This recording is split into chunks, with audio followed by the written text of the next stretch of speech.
You sure the structure itself is sound? Yeah, we'll be alright, boss. So, what exactly happened here? There was a lot of pot here. Are you getting anything? No, it just smells. Last night, 911 got a call from a prepaid cell phone. This one, in fact. No prints, naturally. But Raphael managed to track down where it came from. Because I'm awesome. Sure. Anyway, it came from the drugstore not far from here. They don't sell that particular model in any other chain. It was about as easy as pulling up Google Maps. Sure enough, only one sale of those last night within 10 miles of this warehouse. Sold to a white male with gray eyes and black hair, about 6 feet tall. Like the guy from the sports bar. The night I appeared? That's what I thought too. Unfortunately, the cashier couldn't remember if he had a snake tattoo or not. Security footage wasn't that detailed either. Liza, couldn't you just hypnotize the cashier or something? That's not how it works. Well, theoretically, that's how it should work, but memories supposedly recalled from hypnotism are of dubious quality at best and outright fabricated at worst. That's why I haven't tried it with you yet. Right, so this warehouse, best as we can tell from the ashes of what's inside, held pot, as Jane so astutely observed, in crates. And that's about it. Who owned this building? It foreclosed a few years back. Used to be owned by a meatpacking company, but it's been sitting here ever since they went under. No one knew there was all this pot in here. No one? This was a gang's work, right? A local gang. Gained a lot of new territory. The Blades? No, not them. The other ones. There's two. There have to be. Two? What does that even mean? The joints? They're the big pot suppliers in town now.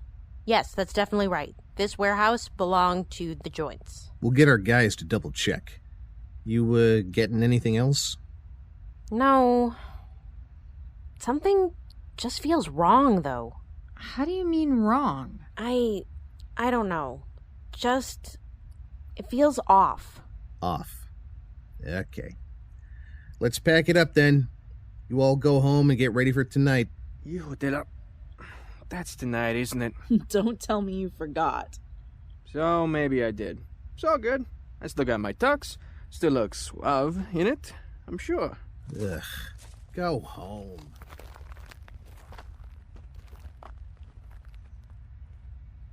Are you all right? I have this feeling we're being strung along. How? Like there's... now it's gone.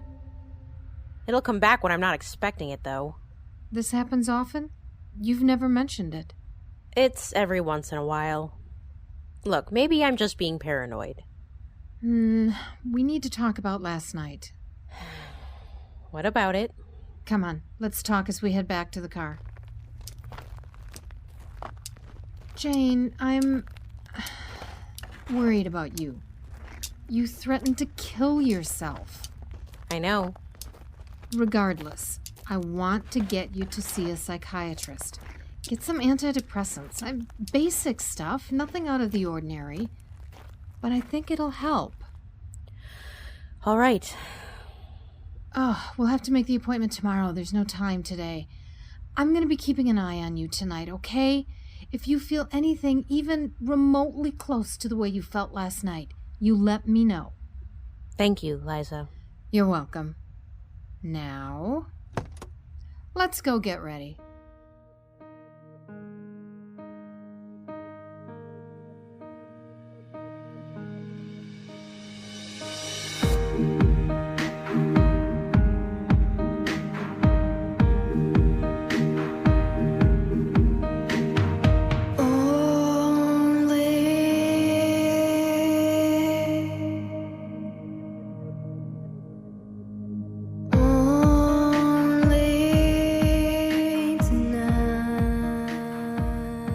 One rainy evening in March, a woman appeared on the doorstep of Dr. Liza Finch.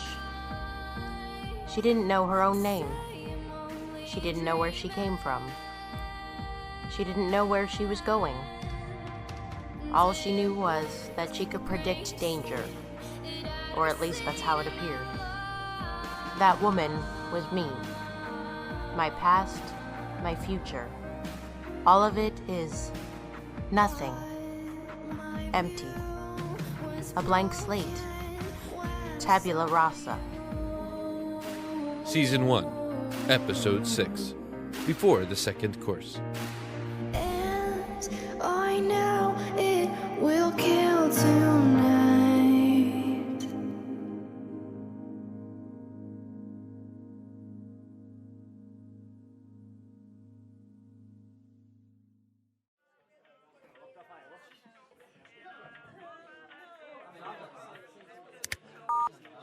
You have 3 unheard messages. First unheard message. Keith, it's me. Just wondering how late rehearsal will go tonight. Message deleted. Next unheard message. Hey, it's Steph. Just wondered where you've been hiding. We haven't been talking much lately outside of class. Call me when you get this. I love you. Bye. To delete this message, press 7. Skipping message. Next unheard message. It's me. I want to hear what the kids you've been running with have to say about this fire. Give me a call back. And hey, when you're alone. To delete this message deleted. No unheard messages. First skipped message. Hey, it's Steph. Okay, a BLT for me and, well, whatever that is for you. THL, turkey, ham, lettuce. You gotta be weird, don't you, dude? When you die first for all that bacon you eat, I'll be laughing over your coffin. Alright, whatever. Did you hear about the warehouse? No. They get busted? No, it was burned down. What? Yeah, man. Someone told me the Lions got to it. All the pot's gone. Callisto's lost it. And we got a meeting tonight.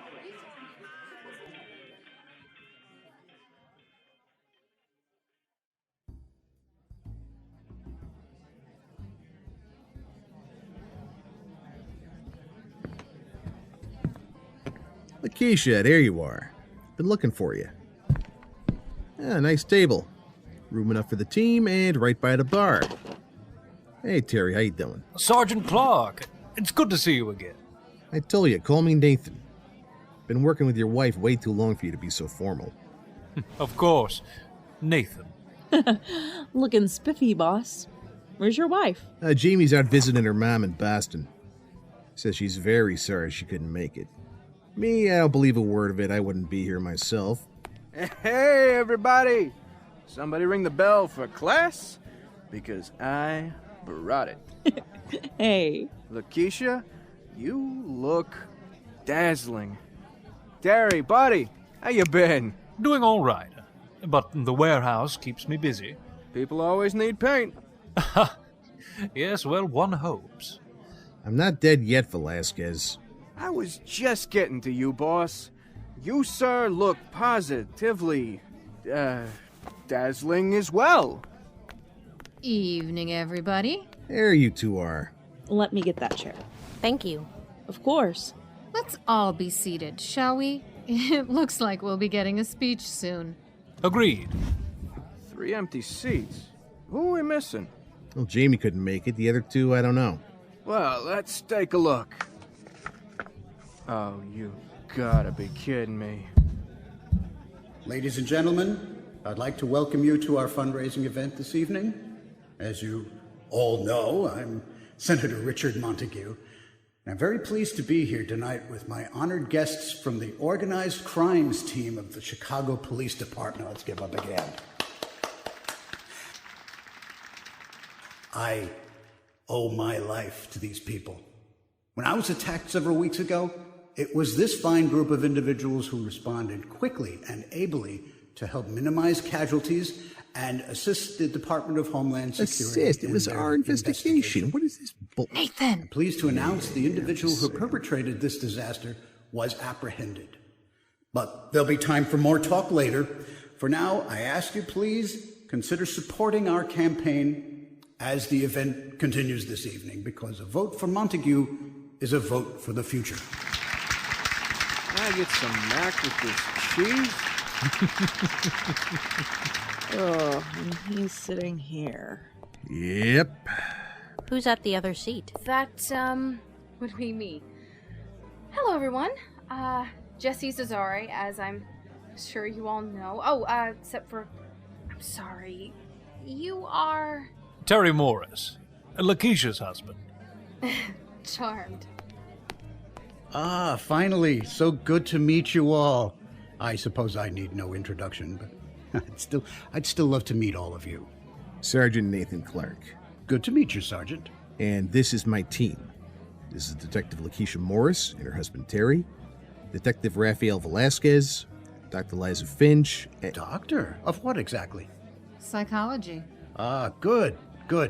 And you must be... Call me Jane. Ah, a pleasure. I understand I have you to thank most of all, Miss Jane. Why don't we take a seat? Excellent idea, Sergeant. Oh, forgive me. I believe the first course is due shortly. But in the meantime, I'd like to get to know you all a bit. Suppose we start with you, Miss Jane. Not much to say. I'm afraid I can't remember much. Really? Well, that's fascinating. Tell me, how does that work? How does it work? Yes, is it just blank? Mostly, yes. There's the occasional flash of memory. I remember my wedding. I don't know my husband or where I was married or even what my name was. Can you see when you remember? Well, kind of. Faces are warped, kind of indistinguishable. But I can hear voices and identify individuals.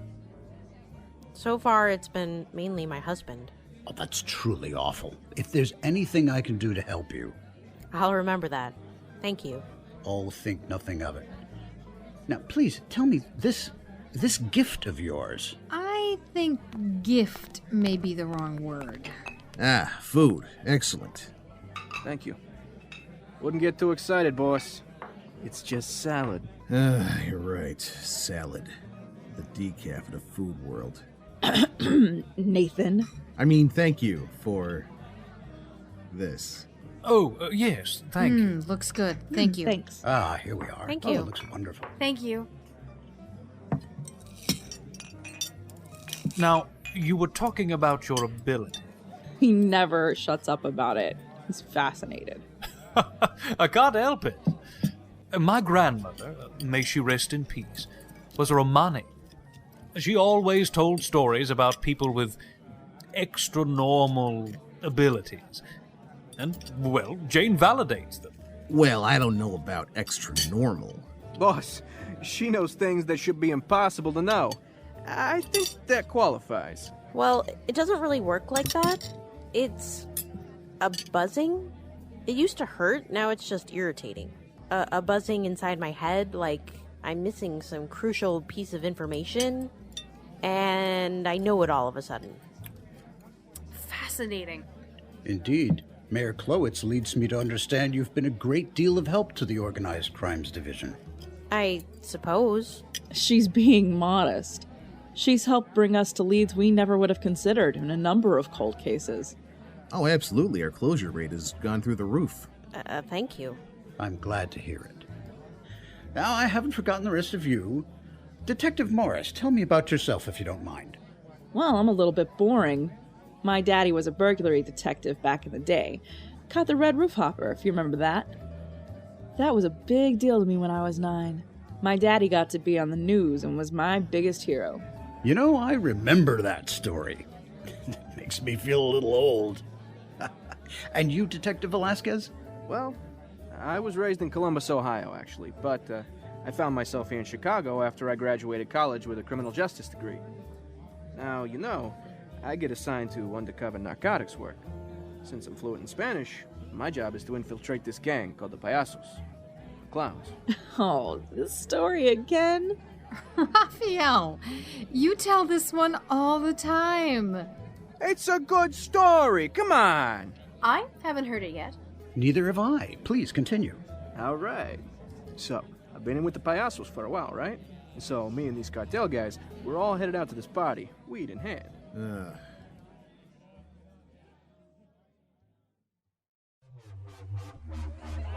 Look, I just wanted to make a little cash selling pot. What is all this? Well, okay, when Callisto says come, you come, dude. Come on, she's got a room in the back here. You're late, Jet. Didn't you? Sit down. All right, dumbasses. You all heard about the fire at our warehouse last night? These blades think they can just blow up our pot? Nuh-uh. I don't have to tell you. It's time we showed them who's boss. Now, these little beauties are CZ99s. Semi-automatic 15-round mags, plus an extra 2 mags for each of you. Oh my god. No way! These are military-grade boys. Let's make them count. What the hell was that? Looks like the blades have found us. Come on, grab your pieces. We got work to do.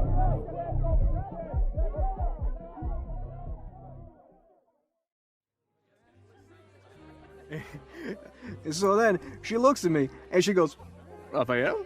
With this absolutely priceless look on her face. I tried denying it for about 20 seconds. Then I grabbed the whole Ziploc of weed and ran. Come on, boss. You still think it's funny? It was funnier the day after you transferred to us. Very humorous, Detective. Thank you. Of course. Well, I believe I've heard almost everybody's stories. Except you, Doctor. And Sergeant Clark. Well, my stories are classified. I'm afraid I can't say much more than that. Huh. He always says that. What? It is. Oh, that's all right. I won't pry. You then, Dr. Finch. Well, I used to be part of a practice in the suburbs, actually. We were focused on... Oh. Excuse me for just a minute. Very sorry, Senator, Mrs. Zari, everyone. Please go on, Doctor. Well, we focused mainly on compulsive disorders. I focused on diagnosis and managing the business side, while my husband, he focused on the treatment. I'm at a table with your mother, dying under everybody's life stories right now. What's going on? It's a war zone in here. Joint's got their hands on a bunch of guns and they're giving them out to street-level kids. It looks like the Blades have a bunch too. Oh, slow down. Where are you? Some nightclub south of 79th, I think. Called Fracture, I think. The warehouse burning got all the joints out for blood, and there's a lot of bodies, Sergeant. They're not all gangsters. All right, Keith, listen to me. Just keep calm and get out of there now. Oh, man. Oh, this is sweet. Who's on the line, Vinci? Who is this? Uriah? Vinci, another one of your guys? Wait a second. Jet, where the hell you picked this guy up? Oh, damn it. There's absolutely no truth to it at all. Which makes it all the more baffling, considering that... Guys, something's up. We need to go. Now. What? Second course isn't even here yet. There's a gang clash going on south of 79th. Lots of guns. Uniform's gonna need backup on this one. Let's roll. Of course. Excuse us, Senator. Lakeisha, wait a minute. Tell the boys I said goodnight, Terry. I need to go. Thank you for coming. I'm sorry you couldn't stay longer. I'll warm up the car. You want us to come with? No. Look, Jane, I can't use you in the field, all right? You're gonna be a liability, not an asset out there. I'm sorry. That's not... I don't have time for this. Liza, you two can stay or go home. It doesn't matter. We have to go. Come on, Lakeisha. Excuse me. Jane, is everything all right?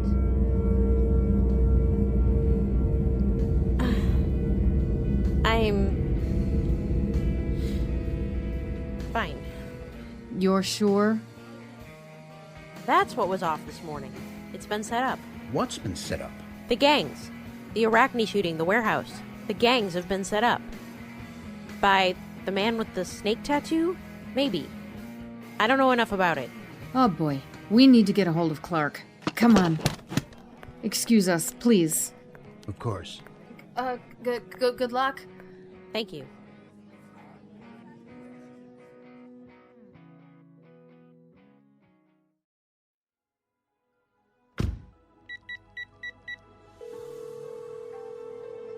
Pick up.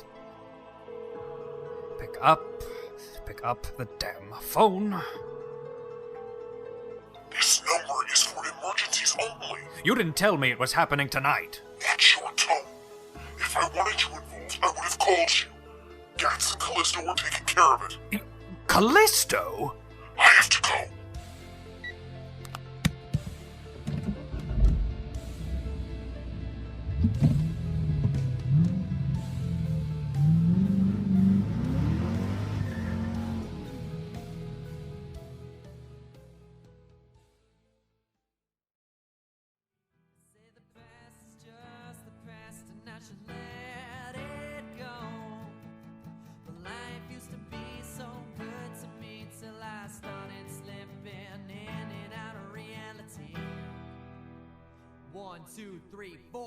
Featuring the voice talents of Susan Bridges as Jane, Lynn Cullen as Dr. Liza Finch, Chris Hackney as Detective Rafael Velasquez, Kristen Bays as Detective Lakeisha Morris, Pete Mylan as Sergeant Nathan Clark, James Rossi as Keith Finch, Jason R. Wallace as Terry Ganymede Morris, Rick Wolf as Senator Richard Montague, Catherine Pride as Jesse Cesare, Paul Brueggemann as Kevin Jet Jefferson, David Alt as the voiceman, Sam Sullivan as the voice over the phone, Hannah Jang Condal as Stephanie Nichols, and Renee Christine Jones as Catherine Callisto Swain. Written by Jack Koch. Edited by Teresa Stacy. Directed by Anna Rodriguez. Assistant Director Dave Morgan. Opening theme by Her Side, written and performed by Karina Barroso. Available on iTunes. Closing theme, Back Home, written and performed by Mile96. Gallows Hill, The Vagabond, and She's on My Mind by Josh Woodward. Moonlight Requiem by Zero Project. No Good Layabout, Opportunity Walks, Shades of Spring, and Sidewalk Shade by Kevin MacLeod.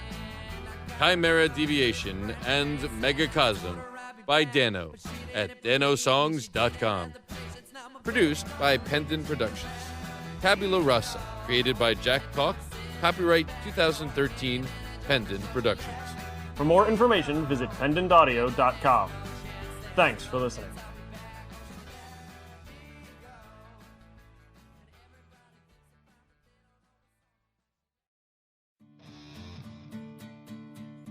Clark, can you hear me? Next time on Tabula Rasa, Keith has gotten himself caught in the crossfire. You have no idea what you're getting yourself into. And as Clark struggles to pull him out of it, All right, we're going in. Move, move, move! one of Jane's demons will finally be unmasked. Nice shot, Gats. Get your ass over here and help me with these two. It's All-Out War as Tabula Rasa Season 1, Episode 7 premieres May 22, 2013, only at pendantaudio.com. How do you know my name?